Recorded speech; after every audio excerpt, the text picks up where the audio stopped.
All right, everybody, welcome out to the Log Room Guys Craft Beer Show. It is Tuesday, May the 7th, 2024. Jersey Johnny coming at you. With me, as always, is none other than Mr. Beer Samurai. Say hello, Mr. Samurai. Hello, folks. What are we doing today? I'm doing pretty good. How are you doing? I'm not doing poorly. As you can see, I'm eating pretzel sticks, which means the whole throat incident is healed. Is healed. And also means that we get to hear the bag ruffle around on that really sensitive mic of yours. I'll put it over here. That's a little better. That's a little. Put it right next to the mic. There you go. That's always good. How are you on this fine evening? Not too bad. It's beautiful outside. It is really, really, really, really nice outside. In fact, I'd say let's get this show done in 15 minutes so we can enjoy some. No, I'm kidding. I may just pick this whole thing up and move outside with it. And just move outside. That's not a bad idea either. There's a lot of good beer to drink tonight, so. Yeah, we got some good beer. You got it. Well, I think it's time to open beers because, well, it's another just the two of us show. This one was by design, though. This just the two of us was by design. I want to talk about Vermont, New Hampshire, the trip that Jess and I went on, and also you've been to a lot of those places as well, so you can comment on it. And we can a couple have a chit chat about it, but. Before we, get going on it, happy National Cosmopolitan Day. Yeah, if I'd had cranberry juice, I may have been drinking a Cosmo when we came on the show, but I have no cranberry juice. Neither do I. And we're going to have cocktails tomorrow on the that's true. On the next And a Chaser show. So Cosmo's what? It's vodka, cranberry juice, fresh lime juice. I'm missing an ingredient. Is there Cointreau? Is it simple sip? Oh no, it's triple sec. Yeah, Cointreau or triple sec. Cointreau or triple sec, yeah. Either one of them. That's right. Either one, yeah. And I have triple sec. I got vodka. I got fresh limes. It just didn't have any cranberry juice. Yep, there you go. So, well, happy National Cosmopolitan Day, anyway. and also happy National Roast Leg of Lamb Day. That reminds me. Belated happy Easter to Chuck Aaron. Yes, belated happy Easter to Chuck Aaron. He's Eastern Orthodox, so their Easter was just this Sunday. Mm-hmm. So, and why we do it, what we're saying it now is because he, when they're done with their fasting for Easter, every year they roast, well, not just the leg, the whole lamb. So, Yep. There you go. So happy National Roast Leg of Lamb Day. Yes. And happy Easter, Chuck Aaron. There you go. Yep. And for those of you who celebrate, Saturday was May the 4th. May the 4th be with you, sir.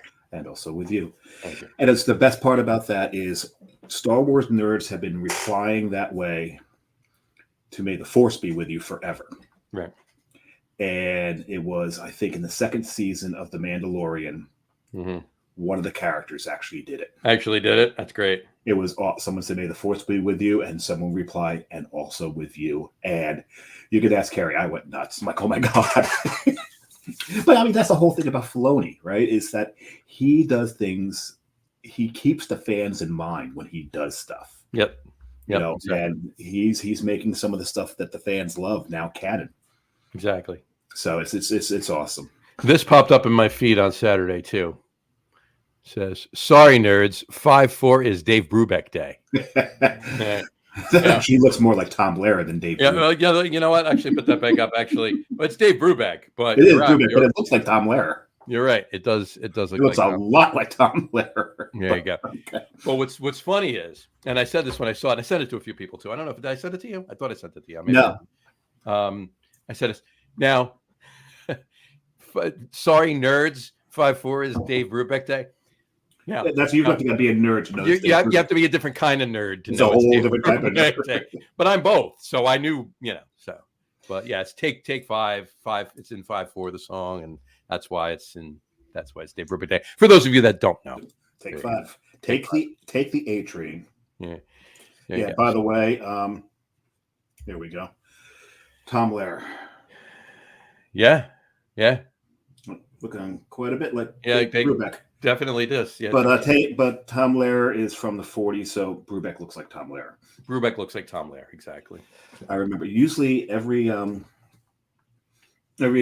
Star Wars day I will get a meme. I'll say his name once from Augie Carton about it. That was twice, by the way. Okay, so we can't say it. And I didn't, and it just said enjoy the 4th. And I was like, well, It wasn't a meme. It was just a text. Enjoy the 4th. I'm like, that's not like him. I didn't realize he was setting me up. Mm-hmm. He was setting me up because the next day,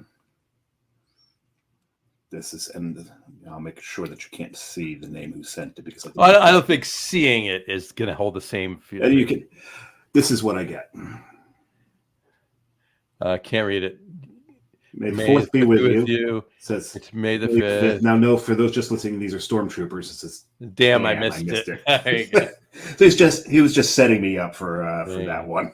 There you go. Well done. Well done. And on that same note, just about an hour ago, maybe I'm thinking. I guess it was. Al Gattulo posted this on Facebook. Yes. Remember. Reminder: April is Procrastination Awareness Month. It's May the 7th, people. Yes. So there you go. All right. That's some good procrastination right there. That's some good procrastination right there. All right. Anyway, well, sorry we started a little later than we normally do at these shows. We've been starting around 22, quarter to lately, but I broke a glass all over my desk. So literally just like glass. I mean, it's shattered. Luckily, you have 2 of them. I had 2 of the same glass. So that's the fortunate part. The fortunate part is I have a backup. So that one. But the unfortunate part is there's paperwork on my desk. So I had to clean everything off before I go, like, cutting myself or drinking a piece of glass. So that would have been fun. Yeah, drinking glass is not fun. Not so much. No, not so much. So we mourn a little over John's glass. Yes. But also, more importantly, just a shout out to Mrs. Blanche Krubner. Mrs. Krubner, we did sometimes call her Blanche just to annoy her, was my high school history teacher. Probably junior year, maybe senior year. And she passed this weekend. So shout out to her. She called us her huggables and lovables. She spent a lot of time screaming at us. But she did let us get away with a lot of stuff. There was one time sitting at my desk, and I start doing this.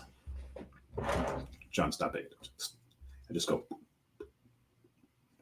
and I'm just like pressing the desk, and then I do this. Boop, boop, boop, boop. It's just my finger coming up 4 times, and then I just go. Makes it look like 4 switches, and then 4 more presses, and then I go with my fingers towards my friend Vin, who on the other side of the classroom, he puts his hand up, and goes, "Mrs. Krubner, Dave just launched on me." And this is the kind of stuff that she let us get away with, because she looked at me and goes, "David, how many times have I told you stop nuking your friends?" There you go. Gotta love it. Yeah. I love it. So, Play right into it. Gotta love a teacher that does that. Oh yes, there was times where she would have she would do a drawing. Keep talking. I'm right. Okay, she would do a drawing, and whoever won the drawing got to lead the class for that day and teach the class. So, I did one person won it once, and basically just let everybody just goof off the whole day, which wasn't. You would think it sounded like fun. It wasn't really that much fun. I got to lead it once, and I forgot what I did. I wound up teaching the class something. I forgot what it was, but it had really nothing to do with the curriculum. But it was still kind of fun. So it was a fun class. Maybe not as fun as Darton's class, but that's a story for another day. But that's a story for another day. Yes, but she also did run the Gifted and Talented program. And believe it or not, I was in that, John, and I don't know what the hell happened. How did you work that one out? I must have paid somebody. Oh, there you go. All right. So I'm halfway done with my first beer. So this is, by the way, this is Happy National Teacher Day on that. So that's why it's appropriate. And then Happy National Tourism Day, which is going to roll right into the basis of this. The show, yeah. The show, yeah. There you go. As you know, it's just the 2 of us. So. And if you haven't read the tag under John's name there, Vermont and New Hampshire equals delicious beer. John took a birthday trip I did. I did. And you drank a few things. I drank a few things. I did. I Mhm. did drink a few things. Just going to take my obligatory picture here. While I'm about, and oddly enough, all three things I'm having on the show tonight, I drank on the trip. Did you bring these back from the trip? And I brought them back. I brought them back from the trip, and I drank them on the trip. I drank them on draft on the trip. I brought back the cans for home.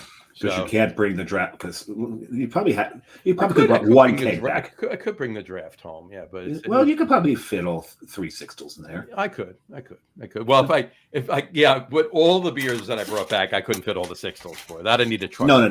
But the 3 you're drinking, you could. Exactly. So, what are you drinking while I take my picture? Okay, so I'm drinking, and this is one of the places that John visited.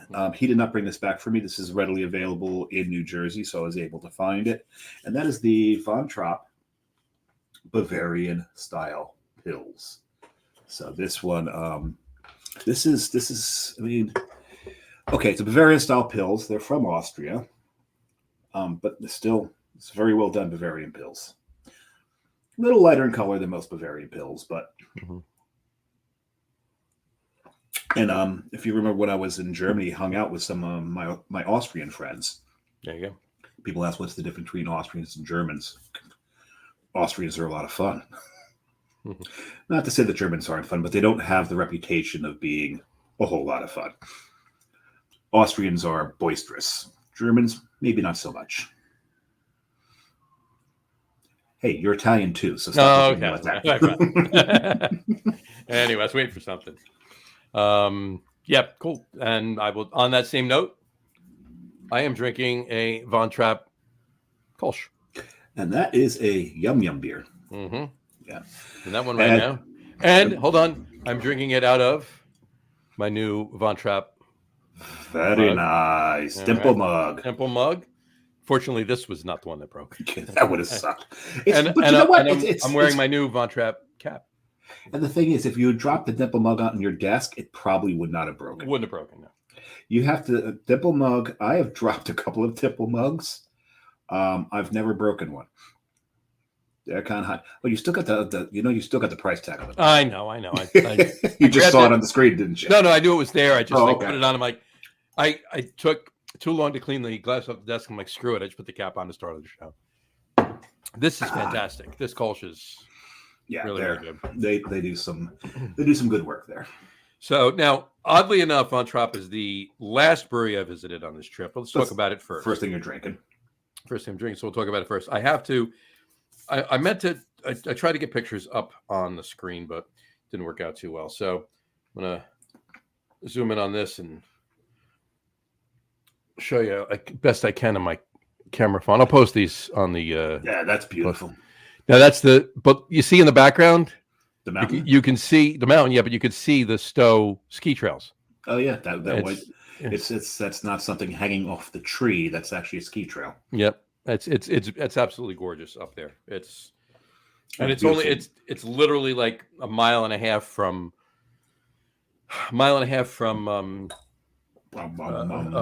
Alchemist, which is right around the corner from Idle Time, which is just down the road from was it Marston, which has several breweries, one of which is Rock Art, which we know in New Jersey because they used to. They don't anymore. They only distribute, as far as I know, only in Vermont now. They used to have a wide distribution footprint, and they used to come to Jersey, but they're only in Vermont now. I'm actually sitting on a bottle of a bourbon barrel aged stout. That must not be comfortable. Rock Art. No, I got it. Hold up. Oh, that's better. It didn't start off a stout. No. It was a bottle of water earlier. But anyway, no. It's actually a few years old. I got to actually try that one. And also, right in that area is the Ben and Jerry's factory. Is it not? Ben and Jerry's is just down the road. If you're coming up from 89 up the road to go up to Von Trapp or Alchemist or any of those. You're going to pass right by Ben and Jerry's. It's in Waterbury. It's not too far from the main highway. Been there before. That's really cool. I think the coolest thing is the graveyard of the retired names. Yes. That's really awesome. So I think my favorite part would be eating ice cream. Yep. I No. like ice cream, Eating the ice cream was very good too, but especially when they've got some of their experimental flavors on. that goes without saying. Oh yeah, the Yeah. experimental flavors are fantastic. That goes without saying, though. I just meant the part of the tour that I like. the part of the tour. Gotcha. So while I was at Von Trapp, I had one of these, and I know you're going to say shocker, but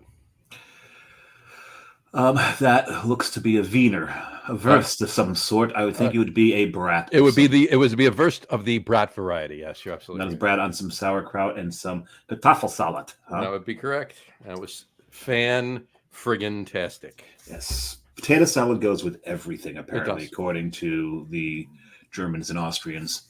It does. They like their Kartoffelsalat. That is for sure. Kartoffelsalat. Kartoffelsalat. So anyway, so we walk in. So I'll talk about Von Trapp for a minute. Hold on, we got a comment here from Brian Peepo. Good evening, Brian. Not to be confused with Brian Eboke. This is true. Cheers. So yeah. So anyway, we walk in. So show the picture before, and we sit down, and Hank was our bartender. Great guy. He's lived up there for a while now. Loves his job. The people there couldn't have been better. So cordial, so inviting. It was very, very big. Like it was a big ski lodge, basically. If you haven't been to Von Trapp, go definitely. But I'm explaining it to you. It was a big ski lodge, but it still was. It was still like that inviting, that hominess. It was. Right. It wasn't like this cold, corporate kind of thing. It wasn't by any means. Great. There are definitely those up there. There are. The conversation with them, the conversation at the bar, met a few people at the bar, talked to a few people. We have a new follower on Facebook and Instagram and the website from sitting there, and also another couple we're talking to. One of them works at a brewery. She is the general front of house manager, and so she'll be on the show soon. Won't mention names. Not a New Hampshire or Vermont brewery. Nope, it's a Massachusetts brewery. So that narrows it down to about 230. Is that how many Massachusetts has now? Something like that. I spitballed, but yeah, I think it's up there.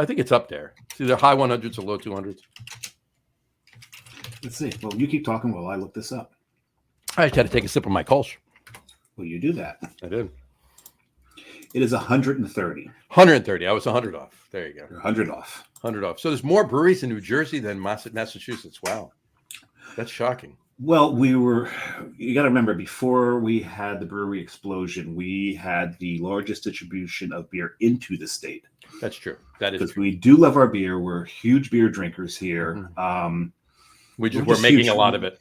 We're just huge drinkers. You don't need to even put beer. No, you don't. But now we're making it locally. Right, exactly. Brian Boak just commented again. Cheers, enjoying a 2017 Bourbon County Stout outside on a great night. Yes. Oh, he's got to be smoking a cigar with that. Yeah, having a cigar with that, Brian. Yeah, I'm assuming you are. I'd be shocked. I'd be shocked if he wasn't. If he wasn't, yeah, exactly. Sitting outside with a bourbon stout. Yep. That just screams light up. 100%. So in any event, so we were there for a while. We were there for a bit. Had a bunch of beer. The one beer that kicked right before we got there. There was a little bit because we got there early on. They were only open not even half an hour when we got there, but it kicked right before we got there. Was Uber Trosten. Uber Trosten. And I'll give you 3 guesses of what that kind of style was. Uber, which means over. Mm-hmm. Trosten. I don't know what Trosten means. That's one of the German words I don't know. Uber Trosten. So Uber Trosten. Let's see. Trosten. Trosten. That would be correct. With the umlaut over the O. Maybe, but not in the Untapped listing here. Okay. And there was only 97 people have checked into this beer as well. It's over console. Okay. Well, I'll just show you the Untapped check-in right there. That doesn't make much. Ubertrosten. Das ist auch.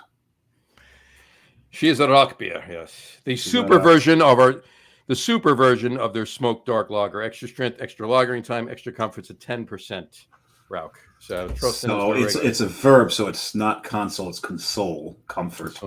Console. There you go. And Brian is having a cigar. Of course. So anyway, but that was the only one. That was the only disappointment there, but they just ran out of it. So obviously you got to understand it was a good beer. That's why they ran out of it. So yeah. Shit happens, as they say. Yes, caca occurs. But in any event, it was a great time, and I highly recommend going to Von Trapp. Absolutely. Oh, here's to Von Trapp. And to the whole family. And to the hills being alive. With the sound of music. Mm-hmm. Oh, that's not as scary now, is it? Mm-hmm. yeah. The hills are alive. The hills have eyes. Exactly. You don't go there. No. Okay, with the sound of music.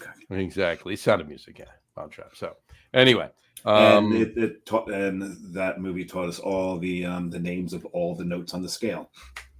Oh, that is right. Right, the doe, the deer, the female deer, and all that. I had a GIF one time, or meme, I should say. It wasn't a GIF, it was a meme, and it was a treble clef, and the bottom line, if you can read music, you'll know what I'm talking about. Yeah. At the bottom line, I'm sorry, the top line had a quarter note on it, and then next to it, to the right of it, the bottom line had a note. So the second one up, so it would be the G and then the E. Yes, on the treble. Okay, on the treble clef. And it said, it was just a picture of it. It said, "This is so me." Jesus. Oh! So, well, that's the bottom line now, isn't it? Yeah. Anyway. Okay. All right. So let's rewind back to the beginning of the trip. Beginning of the trip, we get up there. First thing we did, of course. So you load the car, you get in the car. We start driving up bagels, gas, coffee, but no. In the beginning. First the earth cooled, then the dinosaurs came. Okay. They got too fat, so they died. They turned into oil. Then the Arabs came. They bought Mercedes-Benzes. Oh, airplane! I gotta love it. So many lines to quote from that movie. It's ridiculous. But in any event, when we first got up to Vermont, what do you think the first thing we did was? You got some maple syrup or maple candy? That was like the third thing. No, didn't get maple candy this time. Got maple cookies, which I'll eat not maybe I'll even eat them next week, but mainly I'll eat them one show coming up. You know which one? Okay, well, yeah, the one from Vermont, right? Because there's we've got like four. Well, though you know what I meant, but yeah. The first thing you did you pull over into a restaurant area and take a leak? No, we did that at the first, stop. But the very first thing we did was we had to look for the world's biggest teddy bear at the Vermont Teddy Bear Company on the way up on Route 7. Oh, that's in the south. Okay. Yeah, and it's no longer there. Jess must have been heartbroken. She was very upset. So those of you who don't know, Jess, she likes to find those roadside attractions that are the biggest this, the biggest that, the biggest whatever. Mm-hmm. She lives with the biggest goofball in Jersey. Which is why it continues. He's just part of the collection. Right. But in any event, so we made our way to the only winery we went to. We went to Shelburne Vineyards. Some decent wine. It had some high octane ice cider. Bourbon barrel aged ice cider. If you remember, I brought ice cider back from Montreal. Yep. And that stuff is, it's delicious, and it packs a punch. It was pretty good. We planned on, we didn't, because the first stop, I didn't want to get like 3 bottles of ice cider to, like we got to pass here on the way out. They're open. We'll stop and get them. By the time we left on Tuesday, they were closed, so couldn't get them. So, but in any event. So we stopped there, but then we went across the street to Fiddlehead. I've heard of them. Yeah, we were there for a while. They great beer, great people. Talking to this one gentleman, Dom, who may or may not be coming on the show soon. That would be cool. I love Fiddlehead is still think Fiddlehead makes my favorite IPAs that come out of. Well, no, because there's Lawson. But a lot of people are going to. This is probably an unpopular opinion, but I prefer Fiddlehead's IPAs to the Alchemist IPAs. Sorry, fair enough. I just do. Hey. Palates are palates. Yeah, I remember one holiday party that we had. My boss walks in. Him and I go. We get there first. They're early, and we're at the bar because we got to make sure that they're pouring good stuff, right, or mixing good stuff, right. And so we're going to start off with the beer and a Manhattan. And I see they've got Fiddlehead IPA, so I ordered one. My boss is like, "They have any good beer here?" I'm like, "This is the best beer they have." So he goes, "Well, what is it?" It's an IPA. He goes, "Oh, I like IPAs." So he grabs one.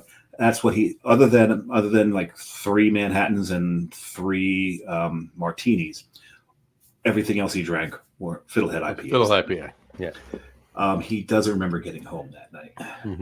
Well, I will tell you, while ago, probably 8-9 years ago, maybe 10 years ago, somewhere back there, we did a blind taste test. You were not there. We did a blind taste test with Fiddlehead Second Fiddle. So it's double IPA. Yeah. Fiddlehead Second Fiddle, Alchemist Heady Topper, and another beer which I don't want to say on the show what it was, but another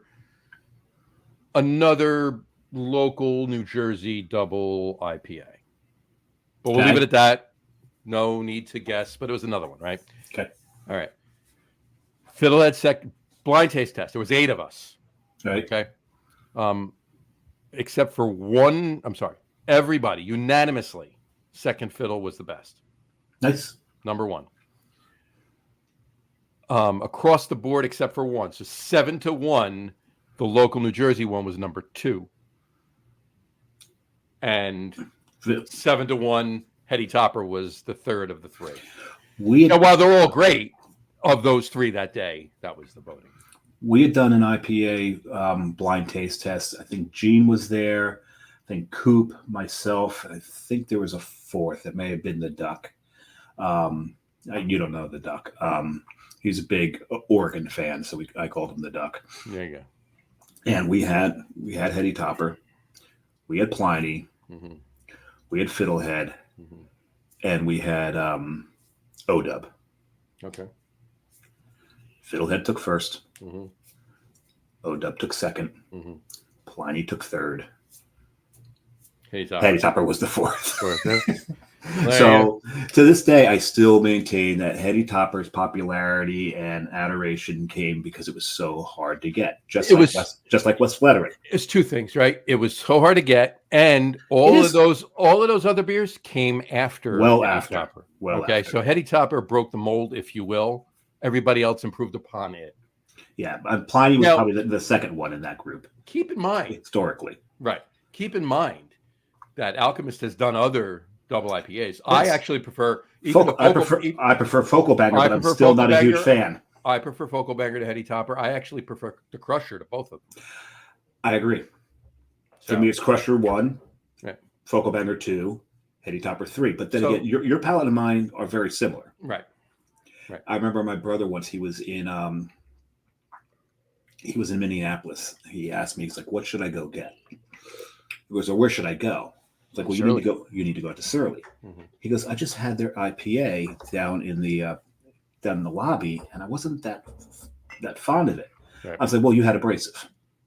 He goes, "Yeah, that was it." I'm like, "That's a good beer. It's not a great beer." Right. I said, "You need to go," or is it the other way around? What's their basic one? Is that Furious? It's Furious. Sorry. Furious is Abrasive, yes. Isn't it? Yeah. Furious. I said, "You need to go to the tap room. Go there, because the place is fantastic from what I hear. I've never been myself. It is ridiculously stupid good, and the food I hear there a couple really times, good. so good." I said, "And if they have Abrasive on tap, get it." I said, "And make sure your palate's clean. Get it first, and that's all you're going to drink while you're there, because you're not going to taste anything else." So he gets the Furious, Abrasive, that is, sends a picture to me, just a picture of it and they served it in a tulip. And he goes, "This is Abrasive." He goes, "Is it sacrilegious to say it's better than Pliny?"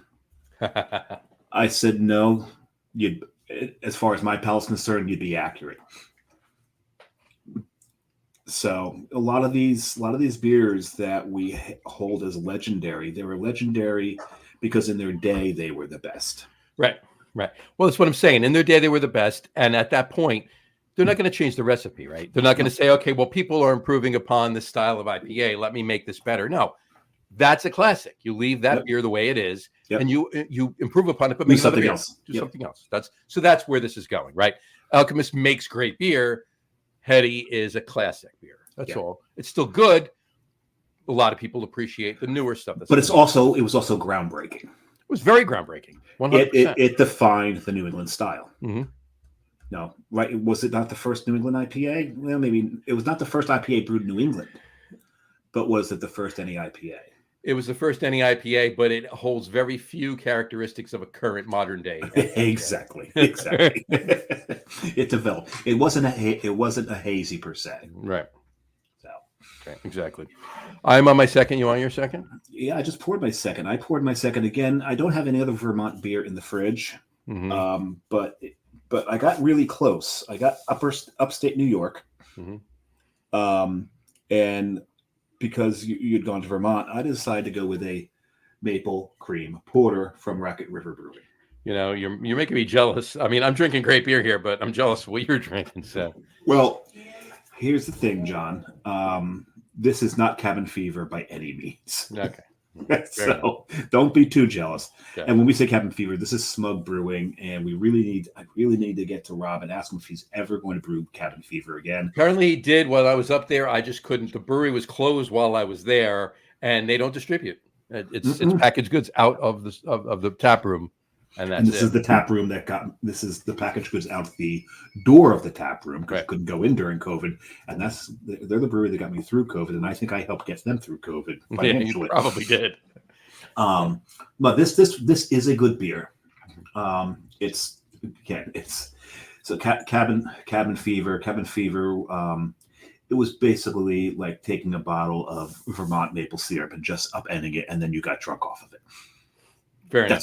It tasted exactly like maple syrup. Yeah, that beer was like fantastic. That beer was not even really a beer. There was really no beer characteristic to that beer other than the alcohol. It was just maple syrup. Exactly. This one is a porter. Mm-hmm. And to me, it drinks like a robust porter. Okay, which I love robust porters with maple syrup in it. Mm-hmm. So if I ever get up there again, John, I'll go. Well. It's the Adirondacks. I'll get up there again. I know. But if I can, I'll grab you some of those if you don't get up there yourself. Fair enough. So, my second beer is going to be from Schilling in New Hampshire. Pomolka 12. Pomolka 12. Pomolka 12. It's a Czech style Pilsner. And the thing is, do you know what the graphic is on it? I had this ingrained in my head and never got to use the memory of it. Those are the three Czech train lines. Gotcha. Riding through Prague. There you go. And I knew where they went. Mm-hmm. I had the map of Prague memorized. I knew where everything was. I knew where to go. I knew where to get the best Tmave pivo. I knew where to get the best light pivo. Everything, but as we know, you will get back there. I will get back there. You will get back there. So. And I promised people of Prague that I would come back there, and Dave Campanella as well, that I'd come back with friends and we're going to drink the city dry. There you go. And they're beautiful pour. Cheers. Cheers. Cheers.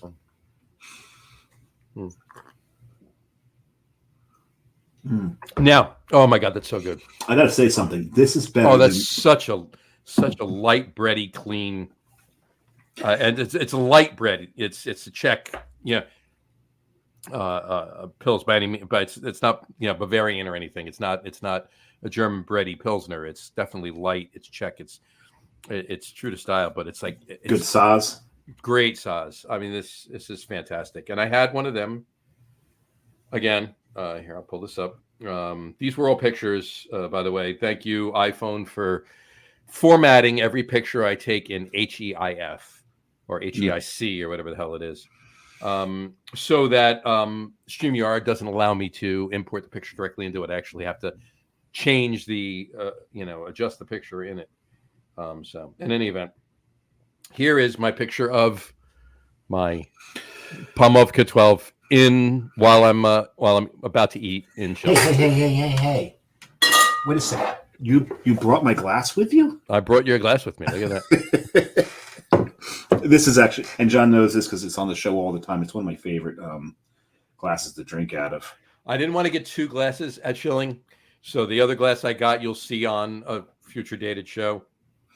Okay. So because I knew damn well they'd have a dimple mug at Von Trapp. So there you go. Mm-hmm. 2 birds, 1 stone. But now hold on now. So I had that. Here is Schilling. Here's the outside of Schilling, obviously. You know that well, right? Yes, you're making me totes jelly. There you go. And just had to show this because where is it? Uh-oh. Where'd it go? I don't know. It's your phone. Oh, that's not good. Did you delete it? No, I don't think I did. It's missing, but I was going to show you the bratwurst that I had at Schilling. Is that all you ate with bratwurst on this? No, it's actually only 2 brats I had. So that was it. In fact, they actually had. I'll get there in a minute. I didn't have a third, but I could have. Brian just said my second is Ramstein beer Maybach. There we go. That's his drink. You can read it later. Yeah, I'll read it later. You saw it already. Yeah. In any event, cool. So Schilling was. Look, we went there. I had never been to Schilling before. We're up in Burlington. We've been to Burlington, before. I've been to Vermont. I almost. Long story. About I guess it was 89 or 90, probably 1990. I almost bought a condo. In a what now? A condo. Okay. Condo. Yeah. Just checking. Word stops after the O. Okay, just checking. Ironically, the next letter is what you're thinking it was in the whole word, but condominium. Oh, condominium. Yeah. Yes. Anyway, condo. Almost bought a condo in. Didn't drop another glass, did you? No, I didn't. Okay. In Killington, because I used to ski Killington all the time. They had this. I'll make it quick. They had this deal back in. I guess it was probably 89 or 90. They were selling off the villages of Killington. Killington Mountain, the ski area themselves. They had 6 or 8 different condos and townhouse complexes, and that you rented out right when you went up there to go skiing. Some were ski on, ski off. Some were just ski home. Some were shuttles anyway, whatever. But I stayed in a bunch of them. We used to go for Super Bowl Sundays on the ski on, ski off. And we just, no shuttle, anything. Walk out the back door, put the skis on, and go, and then come back and eat lunch and go again. It was great. Nice. But anyway, almost bought a condo. They were selling them off privately. They didn't want to own them all. They wanted to divest, I guess you could say, and they were selling them privately, where you put 10% of the asking price down. Okay. They held the mortgage for you. You paid it off via them renting it out for ski trips or mountain biking trips or golf trips in the summer, tennis, whatever. You just let them know every so often when you're planning on going up, and they didn't rent it on those times. You had your own locked cabinets, so your own bedding and your own plates and cutlery and everything else. So it's almost like a timeshare. Well, almost like a timeshare, but it wasn't a timeshare. You had it as it was. You could tell them you didn't want them to rent it the whole time. That was fine.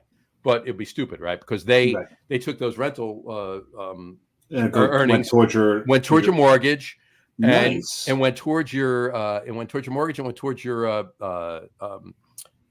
taxes, it went towards your maintenance and everything. And they had people come in and everything else, and the association fees and all the other stuff. But a 30-year mortgage was usually paid off in about 6 years. And then you're getting a check every quarter. Now, is this the? And I didn't do it because I'm an idiot, and I was too young to realize that I should not have passed that up. Because we're talking about like a 2-bedroom condo back in 1990 would have been about $60,000. I had to get him $6,000, which to me at my age, obviously back then was more money than you had. It's a lot of money, but I could have done it. And and in 6 years, I would have owned it outright and been collecting a check and owned a condo up in Vermont. Damn idiot. And was it like off that road? Did it that emptied out on the main road next to White Horse Tavern. Yeah, it was up the end of that. White Horse Tavern is one of the few places on the planet that has Hetty on tap regularly. Yep. For those who are not in the know. So it was it's the road that goes up and it passes the Wobbly Barn a little bit further. I've never been there. I just know the White Horse Tavern is on the road that leads up into Killington. So so I didn't do that. But in any event, point being, we're up in Burlington. I've never been to Schilling. I got to get to Schilling, right? So on my birthday, that's what we did. We woke up, ate breakfast, and we took the hour and 40-minute ride over to New Hampshire to Schilling from Burlington. And it was so worth it. We were planning on staying for about an hour and a half or so. about not quite 3 hours and 3.5 hours later. We really got to get out of here. It's funny because John and I had talked about him bringing back beer for me, and so he's there. I'm like, it's his birthday. I'm not going to bother him. And I figured, okay, he's gone now. That's cool. And then he texts me, oh, so did you get a chance to look at the beer list? I'm like, how the hell are you still there? I figured you'd be halfway to Von Trapp by now. Yep. But no, he was still there. So I put my order in. He helped me back some beer. So didn't even go to Von Trapp on Saturday. Wound up going on Tuesday because we spent too much time we wouldn't have ever gotten to dinner if we went to Von Trapp too. So we've stopped at Bar Hill Gin. More on that later. But in any event, yeah, it was fantastic. I mean, if it wasn't so damn far away, I'd go back often. I really would. Yeah, I'd be there. I'd be a regular if I lived in town. I tell you that. I'd be there probably every damn day. Had a bunch of beer there. Had their alt beer, which they did not have in cans. They ran out of cans, and he was like, I can probably. I'm not supposed to, but I can probably. I was like, no, I'm not making you do anything you don't want to do. Because I was talking to the guy. He could have done a crowler of it, but I'm like, I'm not going to do it. But that was it right there. That was the alt beer. It was just beautiful. Me, it was a shtickle alt too. It was like, this is John's favorite style. Mm-hmm. So at least I enjoyed one there in the tap room, not in the restaurant, in the tap room. I had that one. But anyway, so yeah, Schilling, fantastic. You're anywhere near the area, go. And if you're a long time viewer, listener of the show, over 3 years ago, we did the top 3 most scenic breweries we visited with John Hall on the show, as a matter of fact. Yep. And my number 1 was Schilling. And John now understands why that was my number 1. You sit on their deck right on the Amanusuck. I know there's moose in there somewhere. Amanusuck, yeah. And right on the river, and it's like these these short cascades as it goes down. There's a red covered walking bridge across the river right there. And it's just an absolutely beautiful place to sit and drink a beer. And if it's too cold outside, you go inside and you sit around the friggin' fireplace, which is also beautiful. Big stone fireplace right next to the doors of the deck. Gorgeous. Yeah, gorgeous. And if you've not been there, get there. This brewery is, as far as I'm concerned, might be my favorite brewery in the country. They're doing some of the best lagers that are being made in this country right now. I'm actually pulling up this show notes from that podcast. I'm going to look at what your other 2 were and what mine were, because I might want to modify mine just for the hell of it right now on the fly. I'm going to modify mine as well because of my trip to Germany. Of course. Because sitting in Eich Schlenkerla. Of course. But that's not scenic. That's not scenic. That's just favorite brewery. That's not scenic. Well, not favorite brewery, favorite place to sit and drink a beer. And to sit in the dining room of Eich Schlenkerla and drink a beer, or in the dining room of Weinstefan and drink a beer. Those are pretty freaking cool. I only have Schilling as your number 1 for some reason. You weren't doing all 3 at that time when you were. I guess I wasn't logging all 3. You know what? It looks like it continues on the next page, but it won't scroll up. Okay, so I know what my other 2 were. Which were? Was it Westwood? What's the name of that brewery out by? Which one? Fargan.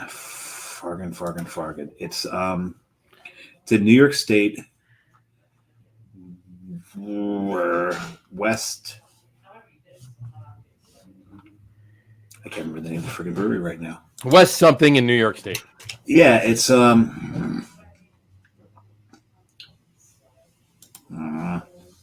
let's see. It would be not too far from Middletown. There you go. On the way up towards Port Jarvis. I can't remember the name of it. West something. And that was one of them. And I'm pretty certain the other one may have been this one brewery in Connecticut, which is really scenic. I loved it. It wasn't all that fond of the beer, so I won't bring up the. Well, I'll tell you, I can show you. I tell you mine. I had 2 honorable mentions, and I had a 3-2-1. My 2 honorable mentions were Alchemist in Stowe, which is beautiful, and Avery in Boulder, which is, it's still beautiful because especially the outdoors when you sit there and you're looking up at you're in Boulder. And the mountains are all right there. It's beautiful. But then 3-2-1 were Treehouse in Charlton, Hill Farmstead in Greensboro, and Foam in Burlington. So all 3 of the 5 are in Vermont, right? Westtown Brew Works. That was probably my number 2. Brew Works. There you go. That's a beautiful place to sit and drink a beer. Gotcha. Is it TV on over there? No. Someone just got home and they're talking back there. I got you. In any event, I definitely have to. I'll have to go over it, but I'm not sure where I would put them. Schilling would definitely pop into number 1, but Von Trapp would be up there too. So I don't know how I would. I can imagine. There's other places I've drank now that just the scenery. Some of the, Utah. There you go. Sure. So there's definitely some places that. So remember, that's over 3 years ago. John and I have been a few places. A few places since, yeah. Doug Smith just commented and he said, Schilling is a special place. It's a favorite of Chuck Triplett, the lager guy. He makes a yearly pilgrimage. Yeah, because I don't think there's anybody in this country doing lagers better I'll say there's nobody in this country doing lagers better that I've been to. Fair enough. That is 100% accurate statement. I will say that with apologies to the shirt you're wearing, John.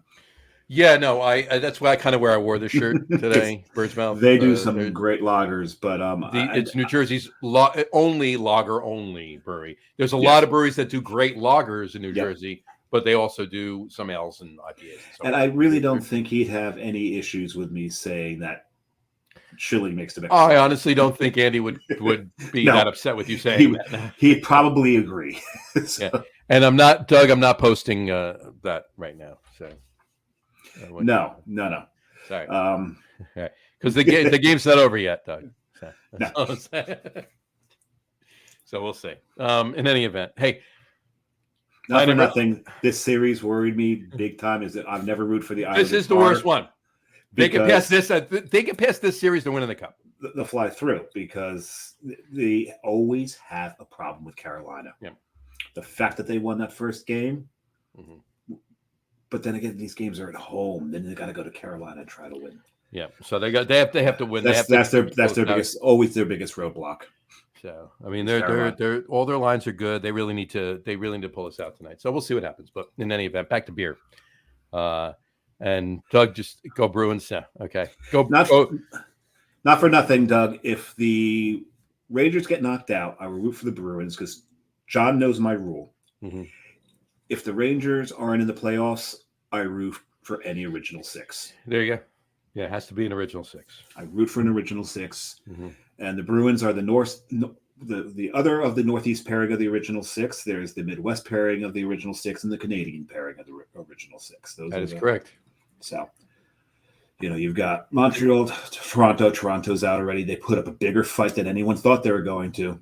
Mm-hmm. I mean, taking the Bruins to 7 games, that was an accomplishment in all Toronto Maple Leafs fans. But I would probably root for, Toronto is like, it's like, come on already,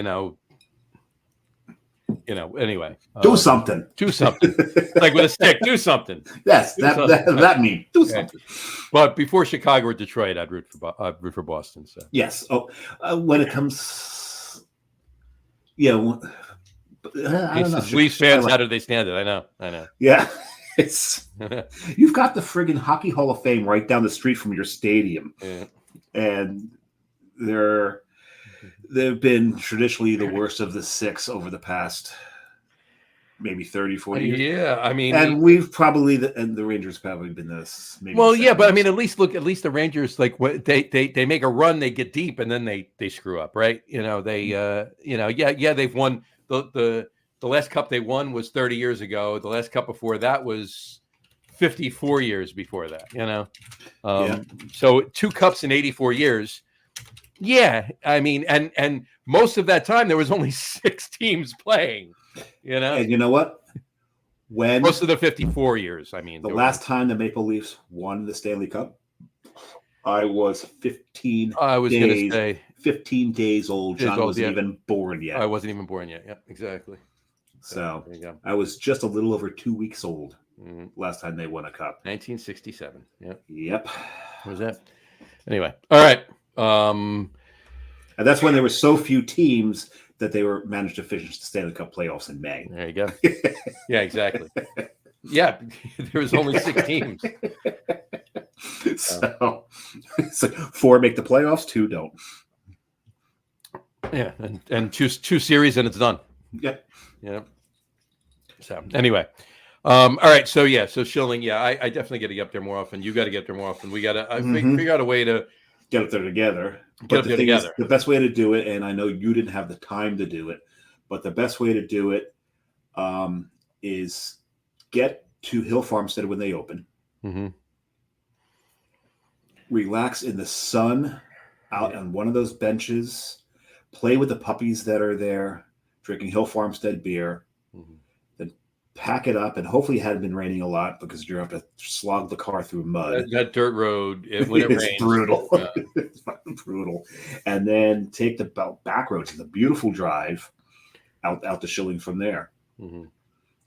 It's doing those 2 in one day. You'd be like, how can you do these 2 great breweries in one day? And they're 2 so different breweries. Mm-hmm. They're so different from one another that you can absolutely do them both and enjoy them no matter what order you do them in, and enjoy the hell out of both of them and realize that the 2 of the best breweries in this country are about an hour drive away from each other. Yeah, hour and 20 minutes.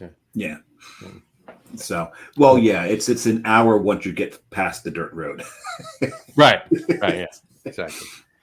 So anyway, so I won't belabor the rest of the trip. I'll just, basically on the first night after we went to Fiddlehead, we had dinner at Burlington Beer Company. Little on that. Last time I was at Burlington Beer Company was in their old location, which is still their production facility. All right. But they had a makeshift tap room set up with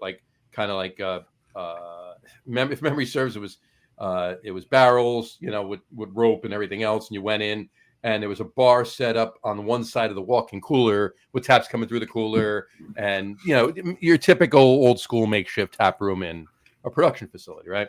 And it was cool. It really was. I enjoyed it. Now they've gotten big, right? Their distribution footprint is very big, and they have this huge, beautiful building right next to Switchback in Burlington.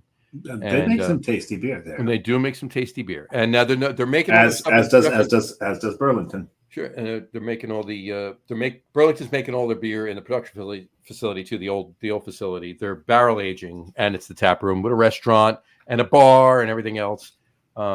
In Burlington. I will say, as beautiful as the place was, and I will tell you, it was absolutely beautiful. And if it's for you, go. But for me, it just lacked a little bit of that hominess. Well, the thing is, it was a full service bar. Yes. I think when a brewery's tap room also boasts a full service bar, mm-hmm. you've already lost a brewery feel. Mm-hmm. Having a restaurant in a brewery is one thing. But once you get that full service bar going, yep, the feel changes. Plus, you walk in, there's a podium with a hostess. That, yeah. I mean, they were busy, and it was a Saturday night, right? And they were busy, but the place is very, very big, and they have a nice merch area and a couple different areas of the place. Again, it was really cool. Don't get me wrong. As a brewery owner, I would love to have that. Are you kidding me? Yes. But yeah, it could have been a little bit more old school for me, a little bit more homey. But beer was fantastic. Food was delicious. I had a burger. It was fantastic. And also, don't get me wrong. The statement I made is not all encompassing, because I've been to breweries. Mm-hmm. There are also restaurants have the brew pubs or whatever that have full service bars that still keep that hominess about it. Lake Placid Brew Pub is one of the examples, right? So it can be done, but you got to remember, Lake Placid Brew Pub's in an old church, so it's hard for it to not be homey. Sure, but when you've built a space and you got a large full service bar, that I think that's the qualifier. This is true. Then we went skip out of Monday. We went to Four Quarters up in Winooski. Good beer up there. I did. Anybody that read my article on brown ales that I did, one of a Four Quarters brown ale was featured. It was the French Toast Great Bear, and it was absolutely delicious. It was absolutely nice. But in any event, we left there and went down to Schilling. Sorry. Wish we went back down to Schilling. Went to Switchback. And then in Switchback, got some beer and got some beer in Switchback, but they did have this. This was available. What was available? Right there. Switch brat. It was bratwurst cooked in their beer, and I did not get it because I didn't want a third. Really? And so I did not. Now, what was interesting is John's posting a lot of what he's drinking, a lot of the places he is, to one of the our drinking groups. Mm-hmm. And so when he got back, I'm like, how did you not go to Foam? Well, he just never posted it. I haven't. I didn't send any pictures of Foam, and I actually haven't. I haven't made that post yet in my Instagram. I will, but I haven't made that post yet. But I did get the Foam. But in any event, it was that night. So we left Switchback, went over to Zero Gravity. Yep, they're just up the road. Yep, and left Zero. Only had a couple beers there. They've done the same thing. They had a small place the last time I was up there, and it's like 2.5 times the size it was, and it has a full restaurant. Whatchamacallit. And then across the street from there is Queen City, and they're making some interesting beers. They got some lagers, they got some smoked beers, they got some barley wines. So it was I had to have I had 2 flights and a couple of full pours between the two of us, between me and Jess. And then but we left there and went to Foam. Very nice. And that brings me to my third beer as I finish this one. Your third beer. Okay. I shall finish mine. You're drinking. I don't know if you've noticed, since I got back from the ordeal, I drink slower now. You do. Shockingly. I think it'll come back, but for now. Oh, I'm sure it will. Oh, I never brought the bottle opener for this one. Hold on a second. It's just sitting right there. My third's a bottle.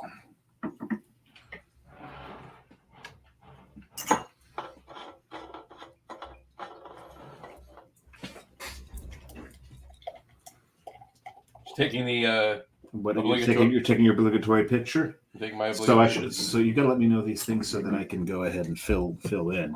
That's quite right. That's why I said it. So I'm probably not going to finish this one because it's first of all, it's a bigger beer and it is a bigger bottle. There you go. It's a is it a 500 or a 750? Or 22 ounce? No, it's 500. Yeah, so that's only 9 ounces bigger than a 16-ounce can. Only 9 ounces. Yeah. 9 ounces, not 0.9 ounces. I'm sure. Point. It's 16.9 ounces. 500 Yeah. milliliters, 16.9 Yeah. ounces. Yeah, it's a 1 pint and 9 fluid ounces. So that's a 500, right? It does, yeah. Because that's 16.9. 16.9. Because 16 is a liter. 16 is a the pint. Yes. This is 16 ounces, and the bottle you have there is 0.9. It's less than an ounce. Yeah, but this is still 10%. That's true. Well, that's the reason. It's not because of the size of the bottle. It's because of the size of the beer. Yes. So why don't you put it in? Oh. So it's interesting because I don't know if they're new into New Jersey, but more and more people in the state and in our drinking group have been drinking this brewery. And I'd seen it before. And, I am mostly Polish, and it is a Polish brewery. And that's, I don't know if it's pronounced Combs or Comes. It's Komesh. Komesh, I'd say. Komesh. Maybe Komesh. But this is an Imperial Amber, a 10% amber. 10% amber. Because, Polish. And because Polish, is that what? Yeah. And look at the pour. Look at that. Look at it, John. Look at it. That is beautiful. Right. And I've got it in my Year of the Dragon glass here. Mm-hmm. And I don't know if anybody who watches the show, you probably, just the way this is focused in on it and the details of it, you can probably tell I got a new webcam. You got a new webcam. Because the last one sucked. It absolutely sucked. So this one is... So we'll see. John, what did you pour? I'll tell you in a second. We got 2 comments on here. 1 second. Whatchamacallit? Going back to Doug's comment before, Shilling is a special place, a favorite of Chuck Triplett, the lager guy. He makes a yearly pilgrimage. Mm-hmm. And Chuck Triplett comments in, Doug Smith, I do enjoy a well-made lager occasionally. Occasionally. And then Doug says, occasionally? And he says, sorry, says the guy going to Germany again this month, 2 years in a row. There you go. So where in Germany are you going there, Mr. Triplett? Where are you going, Chuck? Let us know where you're going. While you type that, I will tell you right now. What brewery did I say I went to after Queen City? Foam. So I'm drinking Let's Pretend. It says Let's Pretend. And there's some mushrooms on the label here. It's mushrooms. All right. I go this way. And a gnome. Mushrooms and a gnome. Is this with dancing? Is it collab with Dancing Gnome? No, it's not. It's just that'd be cool. It says Bizarre Celebrations. Let's Pretend. This is their 8th anniversary IPA. Very nice. So I'll put the crawl up here. Bizarre Celebrations. Let's Pretend. 8.5% double New England from Foam. Foam makes some damn good liquid. They do. And I had to put it in your coastal glass after you made sure you cleaned all the glass out of it from that. Was like, I realized that this glass was sitting down. I'm like, crap, I didn't rinse this one out. So. I saw you wiping it out. So I'm like, you must have thought that maybe some shards got in it. This is fantastic. And as I did with the other 2, I will show you this picture right here. This is my pour at Foam of the same beer. Beautiful. There you go. It was great. I love Foam. If you haven't been to Foam, it's right on Lake Champlain. It's right in the park. You park, you're looking out maybe, I'd say maybe 2,000 feet, maybe.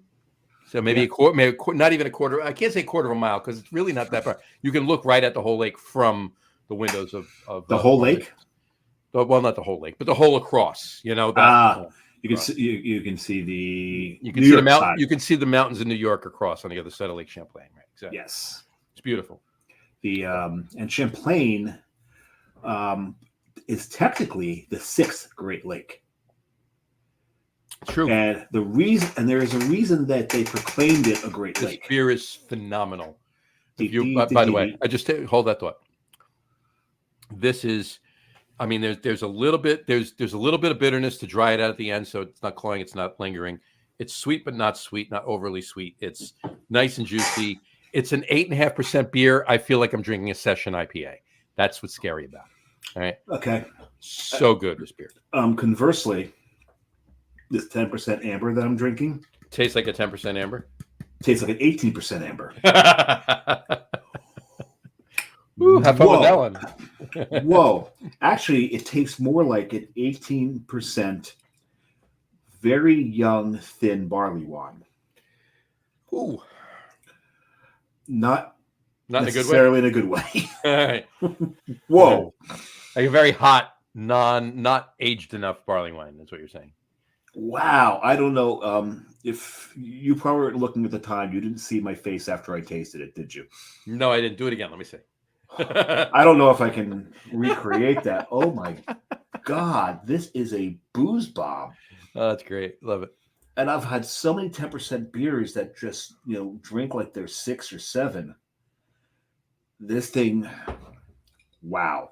This thing is drinking literally like if you told me this was a 3.5% session IPA, I would believe you.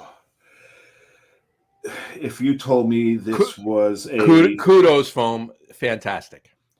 If you told me that this was a whiskey half and half with an amber ale, I would have believed you. So there you go. Quite the opposite. We'll talk about it tomorrow night on And a Chaser. Yeah, I won't be finishing this for 2 reasons. You can finish it tomorrow night on And a Chaser. Yeah, maybe. For 2 reasons. It's not that it tastes bad. I'm not going to say that. I just got done drinking a maple cream porter, so I'm going to have a few more sips of this and see where the flavor really lands on this. Mm-hmm. But it's a difficult drink because of the heat. And we're not talking chili heat here. We're talking booze heat. But also, I do have to work tomorrow. This is true.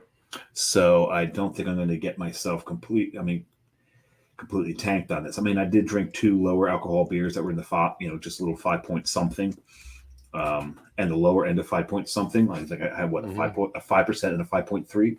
You did. You had you had a 5%. You had a 5% and a 5.2. 5.2.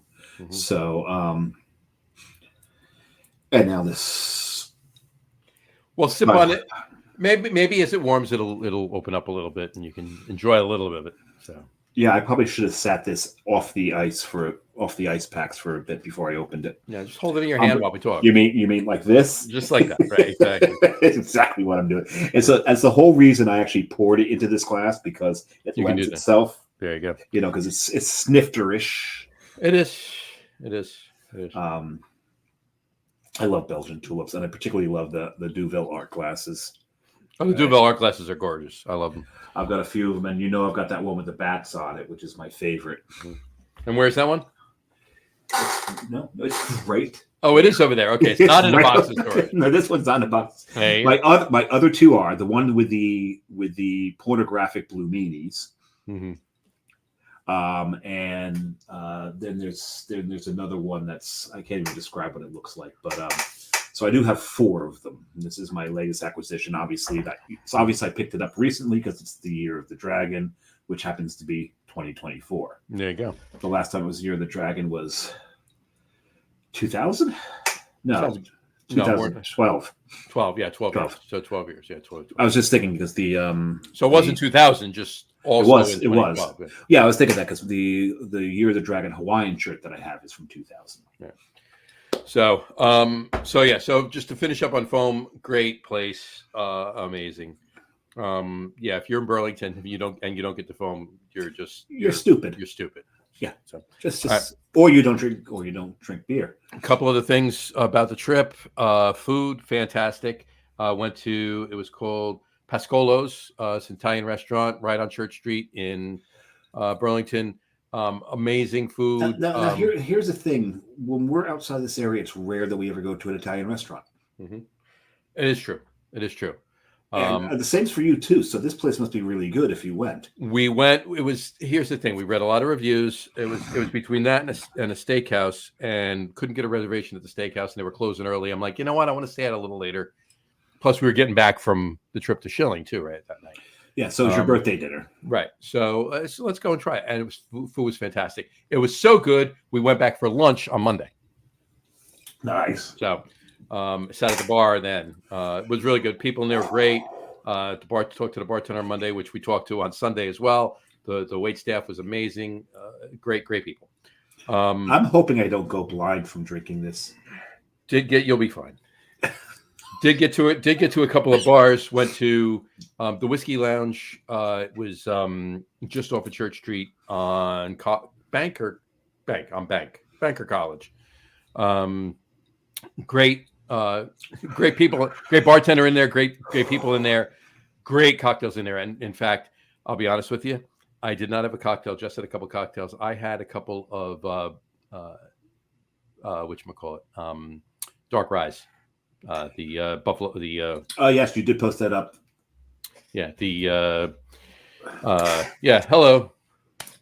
Basil Hayden's dark rye. Basil Hayden's dark rye. I might have finished my. I guess I finished my bottle. Yeah. I thought I had a bottle. I just acquired another bottle of dark rye. It was one of my birthday presents. So. Is it for the show tomorrow, or you're going? I might be having it on the show.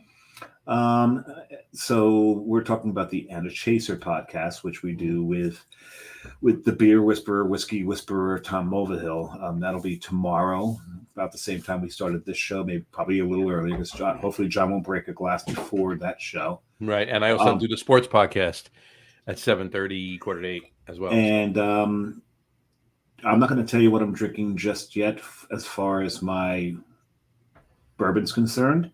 But something you're very familiar with. So, oh yeah, I can imagine what you're having. It might be that, it might be something else. I haven't decided yet. It's one of the two. So, anyway, and then we also went to just down on the other side of Church Street on the same block was a place called Archives. And I want to pull up this picture, and I want to show you this picture. And this is the wall. Like, we're sitting at a bar. Here's the taps, and mix and cocktails, and we had drinks. We didn't have beer. And on the other side, there's more of a bar, and there's more of these on the other side. But this is the one wall in the bar. That's from someone who grew up in the 80s. That's a beautiful sight right there. All 80s video games. So it's basically the barcade of Burlington, Vermont. Great. I was playing Miss Pac-Man. I was playing Dig Dug. I was playing Galaga. Were you playing them well, though? Yes. Okay, good. Skills don't go away. Actually, they kind of do. There's well, no.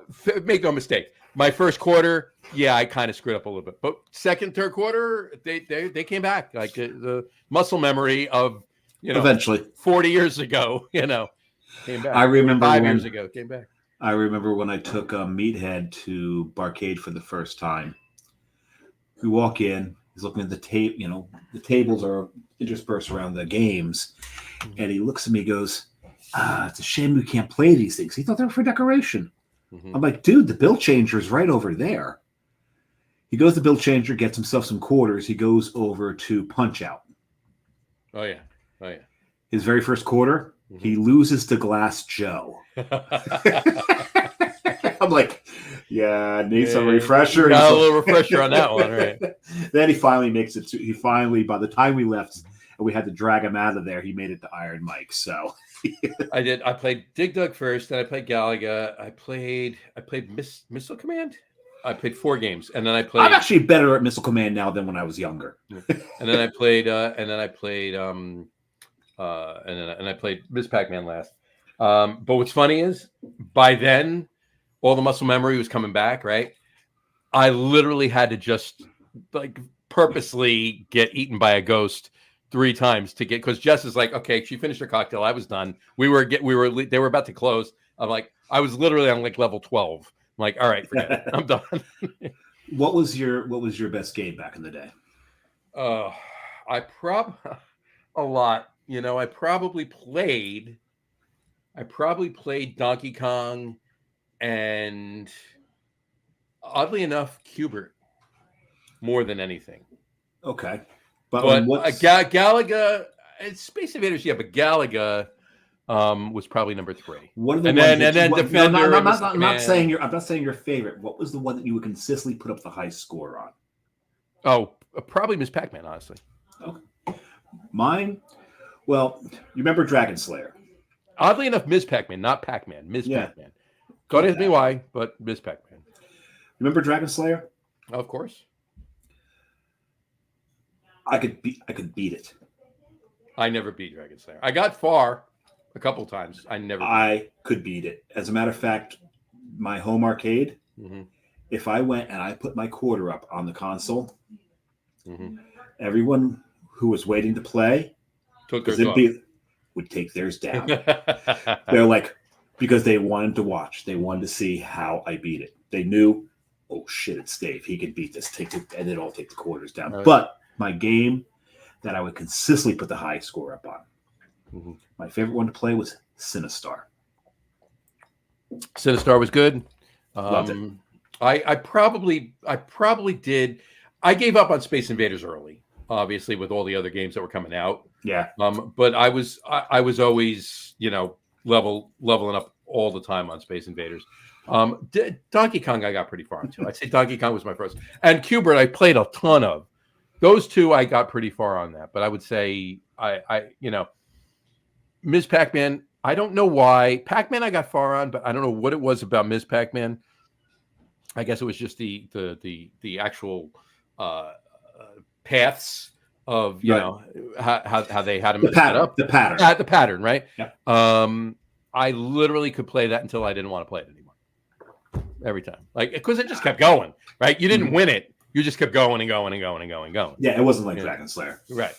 So a couple of posts here. Doug just said, Tom is on fire with his cocktail creations for Banner Brewing. His alchemy is wowing the locals. Absolutely. Yeah, we're talking to him the other day about that. And we'll talk. We'll bring that up. Doug, tune into the Edit Chaser tomorrow night. Bring that up. We want to talk about that. Seriously, do that. And then he also said, Dragon Slayer is impossible. I must see you play.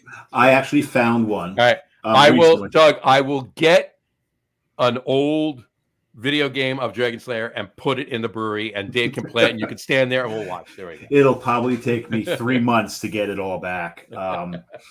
Because the problem is the console itself is important because it's the sensitivity. You have to understand the sensitivity, not just know the patterns of each of the scenes. Right. You also have to know the sensitivity of the joystick and be one with it. Just don't go there. Don't go there. There's a lot of truth in that, but that's besides the point. But you know what I'm saying. You need to know, because there's times where if you're on the wrong console, if you're in a different arcade and the joystick's got a different sensitivity to it, you're not going to beat it. And I found one recently somewhere, and I made it. I don't think I made it past like 6 scenes, and part of it is memory. The memory's gone from it. All that muscle memory. Memory's gone a lot of things, but from a lot of things. I mean, muscle memory on some of these things are still there. Like 1942. I can still play 1942. Nice. I'm sorry, Time Pilot. Time Pilot, yeah. Time Pilot. I can still play Time Pilot, and I still remember how to play that. Sinistar, I still remember how to play. I still put up the high scores on those. But man, Dragon Slayer, you had to. That muscle memory had to be there, and it's not a consistent muscle memory. No. Everything has its own different pattern to it, every scene, and I loved it. I could not beat Space Ace though, which was the follow up to it. The sci-fi follow up, yeah. Doug just put up. Have you guys been to Fun Spot in Hampton Beach, New Hampshire? It's like going back to a time machine, old school arcade. I'm gonna have to get there. Now that you say that, yeah, but if it's Hampton Beach, so it's not going to be too far from Boston. I was going to say we're going to have to do a Boston trip, a Portland trip, or go see which we call it over at Brewery Sylvaticus trip. I was going to say if you're in Hampton Beach, and we get over to that's a good kickoff to Sylvaticus, and we go to Sacred Profane too while we're up there too. Biddeford is not too far from there. No, not at all. So. And yes, many of our friends will hump you back beer from Barreled Souls. Yes, we will. We'll get it back. I actually have Right there is a Barrel Souls beer right there too. So. Yeah, And I have several downstairs, but that's what you said. Barrel Souls is one of the few places that I was sitting there drinking and just handed the keys to Carrie and went, I can't. Oh, I've done that a couple times with Jess. Yeah, I just at Barrel Souls, and I'll say one thing: we're driving back.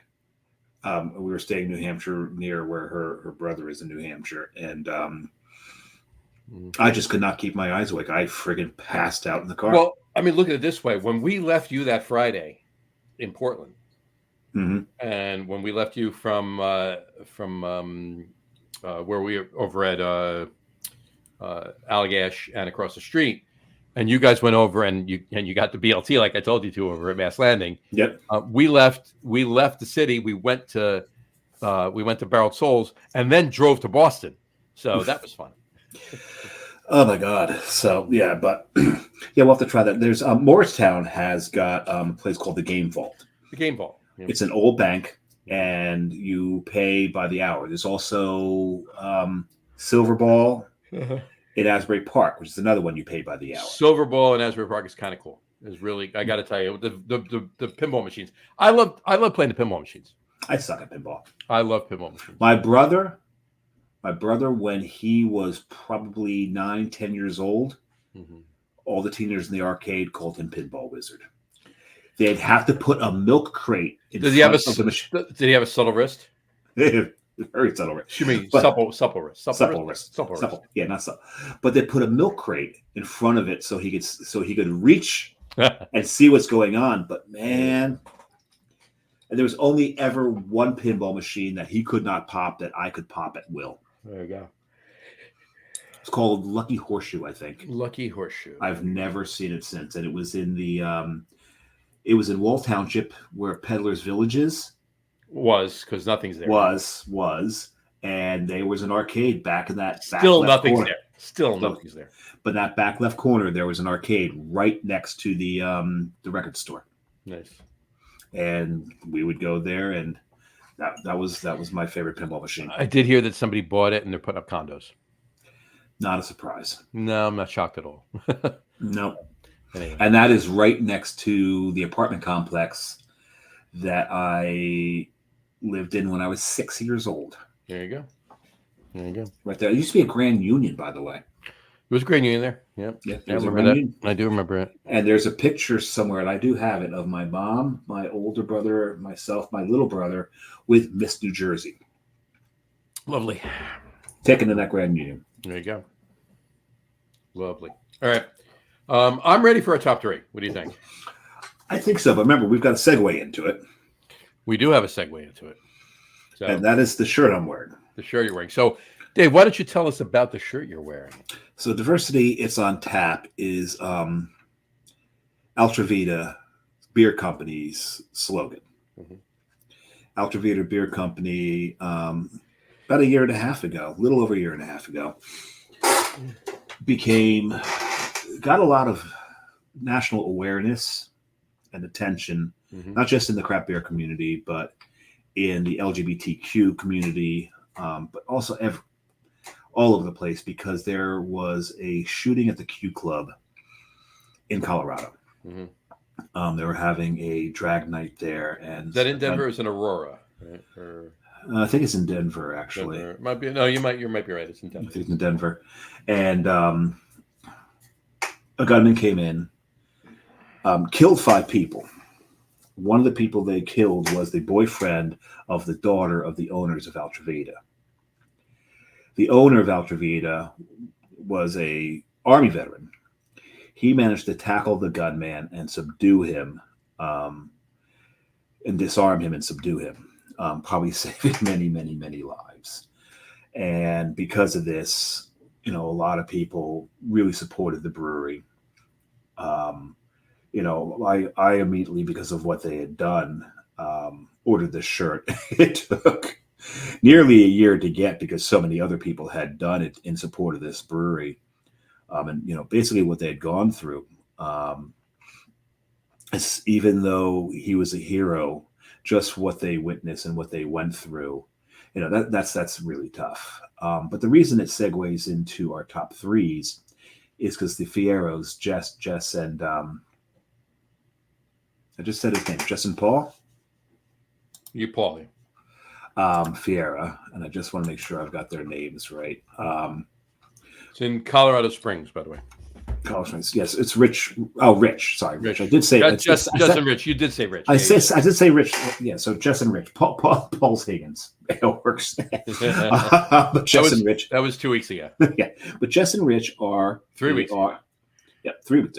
They're Mexican Americans, and we just had Cinco de Mayo pass, and Jess had actually won a homebrew competition, and in this homebrew competition, this was with I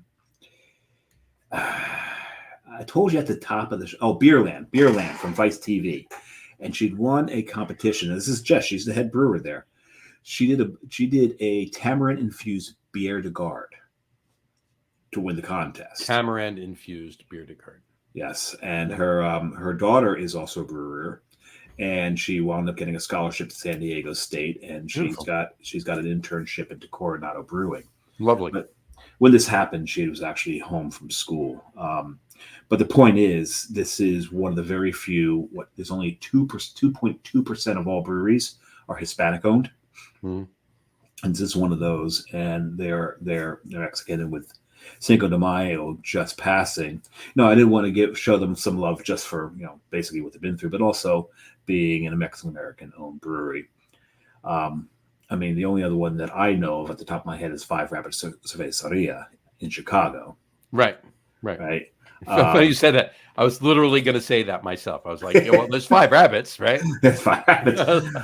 Not I think it's just Five Rabbit. It is Five Rabbit. You're right. It's Five Rabbits. It's just Five Rabbit Cerveceria. Right. So we want to show them love in light that Cinco de Mayo just passed, and in honor of that, our top threes this time is top 3 Mexican foods. Top 3 favorite Mexican foods. And I guarantee that at least one of us will have one that is meat and cheese and tortilla. So why don't you kick us off there, Samurai, and let us know. And I had notes on this, but I need to read my freaking notes on this one. I actually have 4, but my it's not that it's not my favorite Mexican food. It's just it's not a main. It's more of an appetizer, and that is elote. Street corn. I make it at home, and it's really you boil some corn or roast it. Actually, if you want to be more authentic, roast it. Put a stick in it. Put cob holders, whatever you want. Slather it with crema. But if you're American and you don't have crema and you have access to crema, you can use mayonnaise.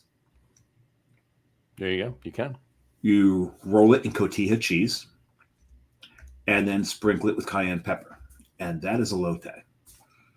Some people will shave the corn off the cob and do it that way. Cowards.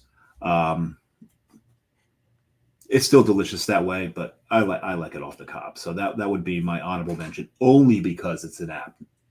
Because I absolutely love that. I love elote. So my number 3, I'm going to put hot pork tamales. Hot pork tamales. Oh God, spicy pork tamales. Love them. Love them, love them, love them. In fact, I think the last time you and I actually ate a meal together, it was Mexican. Where were we? In Mars Plains. Denville, Mars Plains. Oh, was it Chico's? Chico's, yeah. Oh, that's right. I took you to Chico's. Was Chico there that day? Yes, he was. We talked to him. Excellent. My number 2. And they do have tamales there, by the way. Actually, everything I've mentioned, they have there because their food is so good. So if you're in Denville, get the Chico's. Tell Chico I said hi, and if don't tell him the Beer Samurai. He doesn't know me by the Beer Samurai. He knows me by Tequila Dave, actually. Tequila Dave. That's when I walked into the Chico's. Not Tequila Mockingbird. Nope, Tequila Dave. Yes. Go kill a Dave. when I walked in and I ordered, they'd put me in the POS as Tequila Dave because I was about the only person who could talk tequila with Chico at that level. My number 2 would be Mole Negro. Mm-hmm. The black mole. Put that on a piece of roast chicken. Slather it over top of an enchilada, over a burrito, wherever you want to put it. Mm-hmm. But when black mole is done properly, it is sublime. Mm-hmm. I would make it at home, except there's about 30,000 ingredients and it takes about 20 days to make, I think, something along those lines. You need to get it out. You need to let somebody else do the work for you and just go enjoy it. Right? It's involved, to say the least. But my number one thing, my absolute favorite Mexican food, and it's fun because when it gets warmer, I'll be able to walk outside my door, make a left, go to the block, make a left, cross over 43rd, and there's a stand right over there, and they do it right on the street. Mm-hmm. Tacos al pastor. Mm-hmm. And this is pork and pineapple. And if you've never seen it done right, mm-hmm. it looks like, at first glance, it looks like the meat in a Greek place for gyros. Mm-hmm. Right, it's set up the same way, but it's layers of pork and pineapple. Mm-hmm. And so the pineapple cooks and drips the pineapple juices all through the pork, and they shave it off and make a taco out of that, and mm-hmm. that's special. Mm-hmm. That's absolutely one of my favorite things. Mm-hmm. It's fantastic. I got to tell you, and I went less specific than you did. All right, but I will tell you, al pastor is definitely one of my favorite. Whether it's pork or chicken, chicken al pastor is pork's the traditional. Pork's traditional, but I definitely and if you're getting chicken al pastor, you're not getting the spit. You're not getting the spit, but you're getting. I mean, you're getting a lot of the flavor. You're getting a lot of the flavor. You're getting the pineapple. You're getting lime. You're getting the chili. You're getting a little bit of the spice in there. It's actually really good because the pork gives it another flavor. I love the pork al pastor. Don't get me wrong, but I actually think I lean towards the chicken a little bit more because I'm getting the flavors of the al pastor more so. Because chicken has a flavor, obviously, right? But it takes on the flavor of what it's being marinated in, right? Pork has its own flavor already with the fattiness in it. So, I know what you're saying, but if all the flavors that are supposed to be in al pastor are not coming through in the pork, they've not done it right. No, I understand. Absolutely. I agree. You got to remember where I live. Of course. So I agree with you. I agree with you. But al pastor is that. But like I said, I went specific in my honorable mentions, but I went generic in my top 3. Okay. My specific honorable mentions are, and I will say street corn was one of them. Okay. Yeah. Street corn is, I mean, you can't, street corn is street corn. It's right. I could probably just eat street corn. Like I could probably eat 4 or 5 years of street corn and call it a day and be done. Here's my meal done. Right? And you prefer it by the ear rather than in a bowl. Oh, I got to eat it. Yeah. I want it on the ear. It's got to be on the, It's got to be in the ear. Got to be on the cob. On the cob. But another one is an appetizer, chorizo and cheese. Queso fundito. Queso fundito. Yep. Oh yeah, I was gonna say. It's onions. There's some onions in it too. Not a lot. I leave the onions out because I'm not a big fan. You don't like onions. I do. Right? Or I would put it sin cebollas. Mm-hmm. Spanish for without onions. Without onions, right? Sin cebollas. Sans is French. French, yes. Sin is sin cebollas. Sans and sin, right? Sin cebollas. Right. But my 3, 2, 1 are number 3, enchiladas. Love enchiladas. It's almost like, it's like I always looked at, since I was a kid, I always looked at enchiladas as Mexican manicotti. Now, question for you: green sauce, red sauce, green sauce, green. So again, you are saying you prefer chicken. Yeah, you know what? I love mole. I love red. Because the verde goes on the chicken enchiladas. Verde is Verde goes on the chicken enchiladas. it's for me. It's verde, mole, red. That's Okay. and I love red. Don't get me wrong. It's not like I hate they're red. all It's great. down the bottom, but it's verde, mole, red. So you're a big tomatillo fan. I'm a tomatillo fan. Yeah. When I make my green chili, that's my favorite chili to make. Is my green chili. I put And a lot again, of tomatillos. But here's the thing: I put a lot of tomatillos and cilantro in it. So if I make a batch and you're gonna have it, I won't put any cilantro in it. Yeah, because otherwise it's gonna be soap. And one of these days we still have to do this where Brian, you, and not Brian Boak, Brian Altschul, because Brian, like me, he does red chili. But you, Altschul, and I need to get together so that we have the Mexican flag of chili. Because I do red, John does green, Brian does white. White, yeah, exactly. We'll need to do somebody. We need to get somebody to do an eagle eating a steak chili. Exactly, something along those. So we've got the logo in the middle. So we got the logo in the middle, right? Exactly. So, whatchamacallit? All right, so that's enchiladas. My number 3. My number 2, good old fashioned burrito. Like, give me a good burrito packed. I mean, I can make, some burritos, depending on where you get them. I can which protein? You know what? Honestly, burritos, I'll have steak. Steak is my number 1 for burritos. Okay, carne asada? Carne asada, yeah. Carne yes. And I love carne asada. It's really just salt and lime. Yeah. That's simple. I'm a big lime guy. Oh God, I love Put the citrus on the beef. I'm good to go. Yeah, because I'm terrified of scurvy. Exactly. In this day and age, yes, gotta have that. Gotta have that citrus so you don't get the scurvy. So yeah, carne asada. Yeah, but like I said, I just went generic. But burritos, it can be chicken, it can be pork, it can be a bean burrito for all I care. Give me a good. Where's good burrito? Where have you had your best burrito? Oh geez. I got to tell you, there's probably 4 or 5 Mexican places in my town. Yeah. All right. And I've probably had some of the best Mexican food I've ever had in the last 7 years living in this town. Last 8 years. Okay. Fair enough. 7.5. But I got to tell you, probably my best burrito was at Taco Bell. No, I'm kidding. It was a joke. Was that this one? I forget the name of it. You took a run for the border, and then afterwards had to run for the bathroom. No, it was. I forget the name of the place, but it was in New York. It's gone. It was in the low 50s on the east side. I think 2nd or 3rd Avenue in Manhattan. There was place. So south of Hell's Kitchen, north. But east. 50s. Oh yeah, 50s is north. 50s on the east side. Yeah. So north of Gramercy. Yeah. North of United Nations too. The east side. I'm going west side. East side, yeah, east side. Yeah. 2nd or 3rd. I forget the name of the place. I mean, if I looked it up, I could probably do a Google search and find it. But it was 52nd or 53rd on. It was 52nd. It was on 2nd or 3rd near 52nd or 53rd. That's where it was.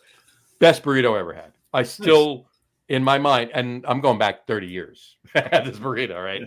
But it's not just the burrito I had. It was all the Mexican food I had. But my number one. Your number one. My number 1, soft tacos in general, but soft tacos, but corn tortilla soft tacos. Not flour, corn tortilla soft. So you're talking street tacos. Street tacos. Give me a street taco any day of the week. My number 1 Mexican food, period. And if there's not 2 taco shells, they're doing it wrong. Because there's got to be 2. Because the first one will soak through. Fall apart. And you're going to pick it up to your mouth, everything's going to fall out of it. Mm-hmm. And the thing is, and if you're doing it right and you're doing it with corn tacos, you're doubling it up like the proper street tacos, you've got sliced radishes in there. Mm-hmm. Right, because that's the way it's done. Oh, there's got to be radishes in there. There has to be radishes. I get a street taco and there's no radishes in there. I'm eating it, but I'm not going back. Yeah, you're like, no, you've done this wrong. Yeah. You've done this wrong. Yeah. And Carrie will tell you, anytime that she's making tacos, like she did tacos for Cinco de Mayo. Mm-hmm. And she's like, well, what do you want from it? Like, well, I want radishes. Like, yes, I know you want radishes. Of course. It's funny because it's like to an American who's just used to Taco Bell or Tex-Mex. Right. Radishes? Really? No. Radishes that's authentic Mexican right there. Mm-hmm. Absolutely authentic Mexican. You have to have the radishes in there. You gotta have radishes in there. It's. I mean, for all intents and purposes, as far as I'm concerned, you could put carne asada and radishes in 2 corn tortillas with a little with a little. I mean, it could be mole, it could be verde, it could be Or just straight up salsa. Straight up salsa on it for little pico de gallo even. Yeah. Good. Done. But you can keep all that off of there. Mm-hmm. Because I'm gonna want a little. I'm gonna want some cheese on there. Usually cotija. You got to get cotija. I want cotija on there, and a little bit of crema. Sure. Love the crema, and you got a place around the corner for me. Next time we come down, we got to get some Mexican food. You're gonna like it. Oh, you know I love my Mexican food, and I don't fuck around about it. There's authentic Mexican, and one time I was in for work. I was in Thousand Oaks, California. And the IT guy and I went there years ago when it was just 100 Oaks. They've grown. Things grow. And the IT guy and I, we looked at the staff, said, we want authentic Mexican. Where should we go? Mm-hmm. And the staff all just kind of looked at each other. And the one person looked at this one, the only Hispanic on the staff, and said, and she was Mexican. She was Mexican. She was actually she came to the U.S. from Mexico. She was born in Mexico. Right. And the manager looked at her and goes, do we dare? She goes, they want authentic. And they seem serious about this. Mm-hmm. She goes, send them to Letty's. She goes, so we went to this one place, and it looked like it had been like a quasi-fancy place at first. And then that had closed down, and Letty's had moved in because they had a hostess stand. But behind the hostess stand was the menu. And the menu was tacked to the wall, written on paper plates. And we're like, I think we're in the right place. And we sat down. They didn't speak much English, but we were able to communicate with them because, let's face it, food's a universal language. Greg and I ordered 4 things off the menu. 9 different plates showed up to the table eventually through the night, because we ordered these 4 things, and they're watching us because they're like, these gringos are actually going to eat this food. Right. Every bite we took, the look of ecstasy on our face. Mm-hmm. It's like we've hit it. We've hit the place, and they were so happy that we were enjoying the food. They kept bringing stuff, and we're like, we didn't order this, and they're telling us, no. Gratis. It's like, okay. So they just kept giving us food that they didn't charge us for because they were just so enjoying watching us enjoy their food. We waddled out of that place. I was going to say, there's no way you didn't crawl home, right? Well, we're walking back to the car, waddling back to the car, and still open at about 8 p.m., mind you. 2 doors down was a Mexican bakery. Oh, beautiful. So we found room. There you go. Gotta love it. Chuck Aaron commented in before. He said, and he wanted to let us know top 3 suggestions for next show. Okay. All right, ready? Here we go. Top 3 ways to remove the squeak from Samurai's chair. There we go. There's the squeak. I think it's funny. Do the swivel too. I think it's the swivel too. No, the swivel doesn't do it. The back and forth doesn't do it. If I move from side to side, that's what gets it. That's where it is. So you remember I oiled at one point, and I think I got the back and forth. I need to figure out how to get the squeak out from the side to side on that. There you go. It's like we're getting closer. So it's not as bad as it used to be. I got a little. If I go all the way back, but I never go back. I never sit back during the show because my ears. So. But that's more of a creak than a squeak. Right. So we don't know if that's the chair or your back. Well, it could be either. It could be either. Right. We don't know. Whereas this is obviously metal squeaking, and it's not as bad as it used to be. but it's when It's gotten a lot better. I will tell you that. But it's because I did spray it with some lubricant. there you go. Well, Now, that's always a good thing. just trying to figure out. I'm just trying to figure out where it needs to be hit next. I don't know. We'll figure it out. That's always interesting to figure that out too. No. But we'll leave that alone. Yes, we're going to leave that alone. One last thing about the trip to Vermont, I just want to bring up. Was this the other Jess thing? No. Oh, you're not going to bring that up because we talked about that last week. What was that?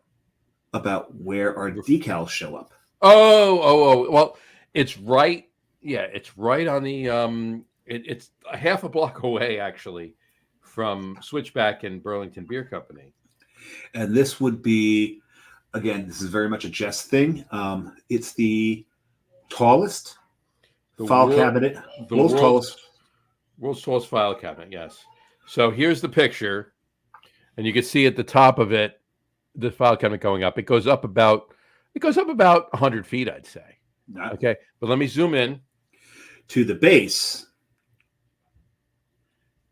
And there's the base right there. There we go. Coastal Brewworks and Beer Samurai at the base. Right there. There you go. So there we go. We'll see how long it lasts on concrete. We'll see how long it lasts on concrete. But we'll have to obviously get back up to Burlington to figure that out, obviously. To see if it's there. Okay. And so none of the breweries up there had sticker walls, huh?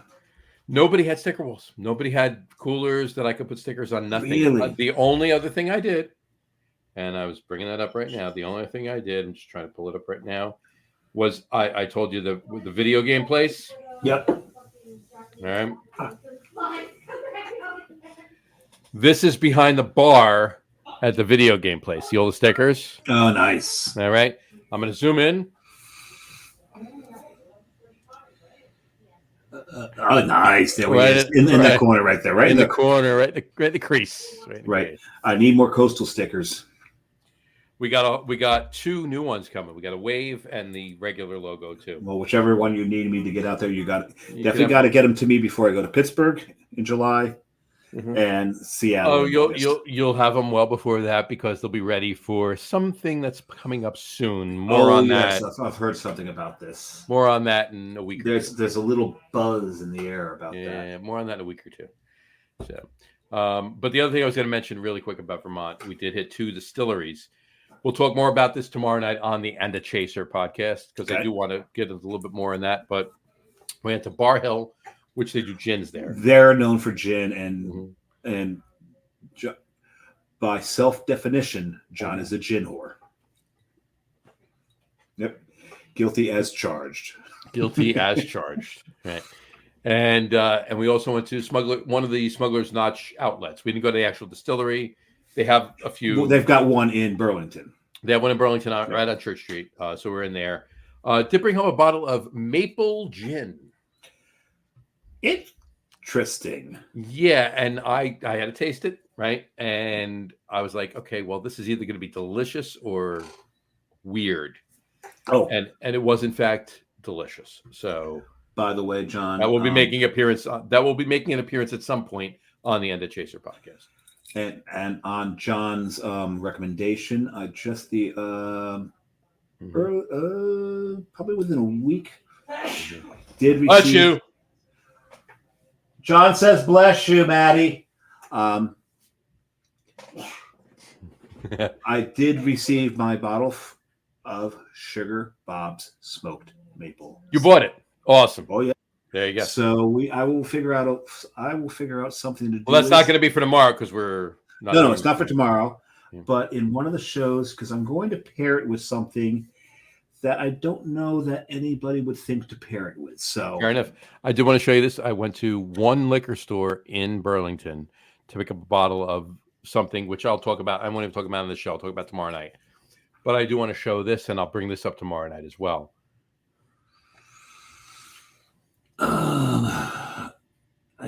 Hold on. It's like your phone's not focusing on it. No, I don't have my glasses on. It's still not focused too well on it. What are those all MTDs? All different bitters. Oh, those are all. Oh, now I see it. Oh, that's a beautiful thing. It's amazing. So, Did you get anything? Of course. Of course. Of course. So more on that tomorrow night. So if you want to know what bitters John picked up, tune into the Chaser. And a Chaser podcast. You can find us on Facebook.com/andthechaser. And of course, the show will be live on that channel and as well as the Logger Room YouTube channel as well. Tomorrow night at 6:30 p.m. Eastern Time. Tomorrow, Wednesday, May 8th. Because it is part of the Logger Room, guys. Podcast Network. Absolutely. So, all right. I think we're good. You? Yeah. I drank a lot more of this than I thought I was going to. I was going to say, see, that's why I just dragged it on a little bit more. I wanted you to try and warm it up a little bit to enjoy a little bit of it. I don't want you to dump a 500 mil. You know? Telling you right now, warmed up. Mm-hmm. It's not as hot. Mm-hmm.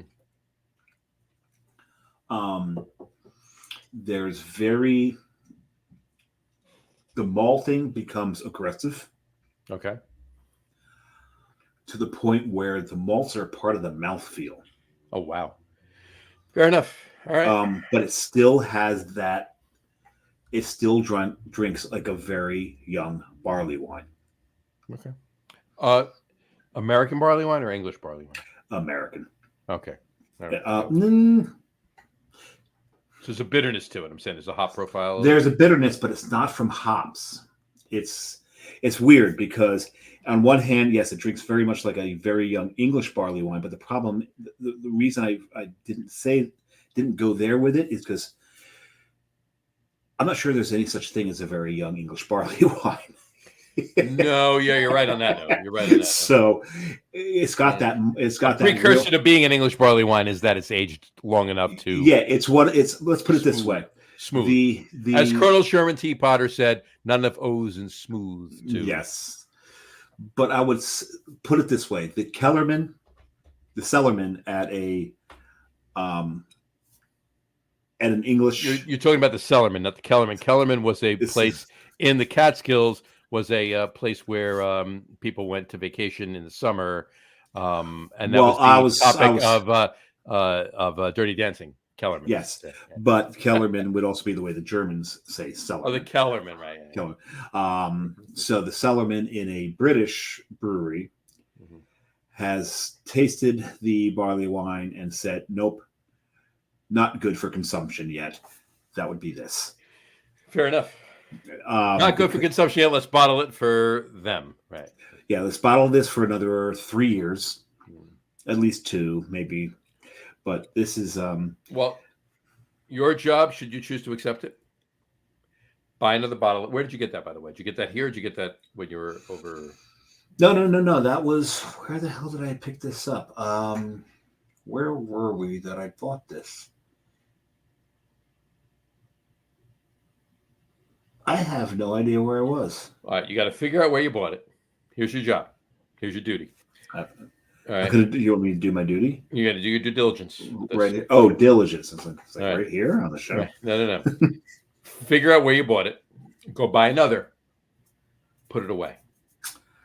Yeah, because this is, the heat's going to come out. Mm-hmm. Where the hell were we when I bought this? So, well, you can figure that out. You don't need to figure it out now. But figure that out. Buy another bottle. Put it away. Sit on it for however long. I mean, a year, 2 years, 3 years. I don't care. However long, figure it out. I may have to get 2 because let's face it, these things are not expensive. No. So I may get 2 or 3, sit them down for a bit. Drink one in a year, drink one in 2 years, drink one in 3 years. Yep. I don't think it was Jersey City by right.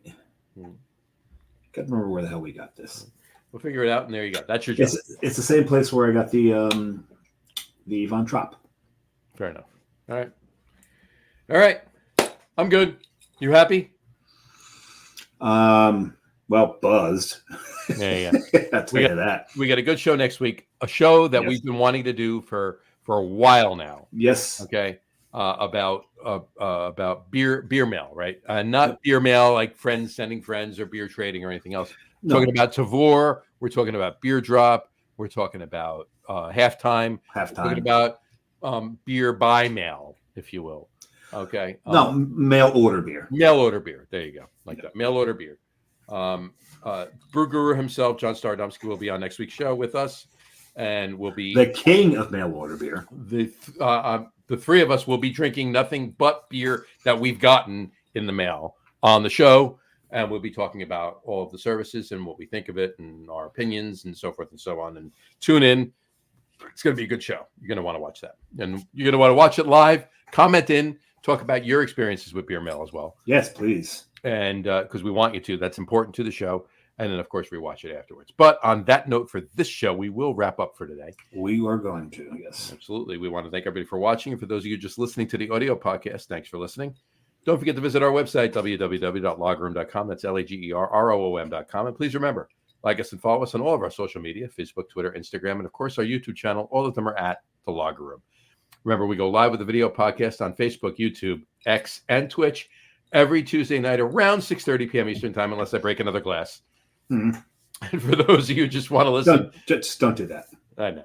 And for those of you who just want to listen to the audio podcast, you can do so on our audio host, Spreaker, as well as iHeartRadio, Apple Podcasts, Spotify, Odyssey, Audible, Google Podcasts, Amazon Music Podcast, TuneIn, Podcast Addict, Castbox, Deezer, Podchaser, Listen Notes. Pretty much anywhere you can find an audio podcast, you'll find the Log Room Guys Craft Beer Podcast.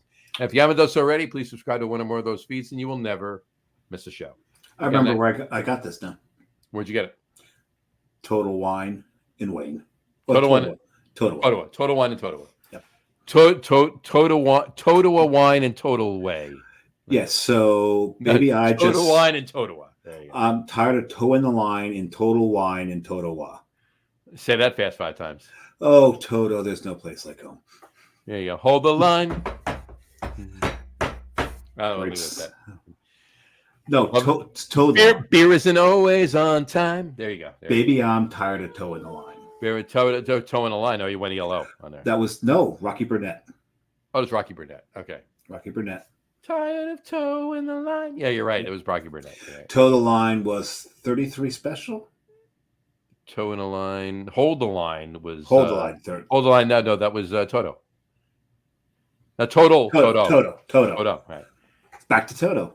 Back to Toto. It comes back to Toto. Total Line by Toto playing in Total Wine and Totowa. There you go. All right. That's the ultimate experience. You got to get back up there, get 3 bottles, put them away, drink it a year or 2. There you go. Yeah, I'll try to get 1 too, and I'll stick it away. No, if I get 3, I'll give you 1, and I'll keep 2. There you go. Anyway, thanks for following with us. Have a great rest of your week. Have a wonderful weekend. Drink a lot of beer, but drink responsibly. Watch the End of Chaser show tomorrow night, 6:30 p.m. Eastern Time on Facebook.com/End of Chaser and or the Logger Room Guys, or the Logger Room on YouTube, Logger Room Podcast Network. And we'll see you next week, where we will be having a great show with John Stardomsky. All right? Yeah. All right. Perfecto. Have a good one, guys. Take care. Cheers. Cheers.